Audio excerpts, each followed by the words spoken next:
જો ખુશીને ગળામાં પ્રોબ્લેમ થઈ ગયો છે, બોલવામાં અચકાય છે. એટલે જો હોટલમાં આવ્યા છે ને હોટલમાં જાતે જ કિચનમાં ઉપર ચડી ગયા છે ને હળદરવાળું પાણી ગરમ કરે છે.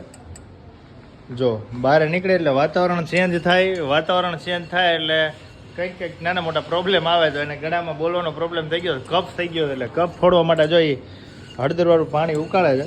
મને તપેલી ન મળી તો મેં કુકર લઈ લીધું. હા, કુકર આખું ભરી લેવાય ને, આખું કુકર અને ગરમ કરવાની. ગેસ ચાલુ કર્યો? ચાલુ છે જો. ઠીક, પછી આ ગરમ થઈ જાય શું થાય? હળદર હે ને કફ તોડી નાખે. મને 4 મહિનાથી કફ છે, મેં ત્યાં કાંઈ ખતરા ન કર્યા. આપણને જ ભાઈ લાગે એવી બધી બહુ બીક, જેવું તેવું આપણે ન પીવે. આપણે તો ઓર્ગેનિક ખાવાવાળા.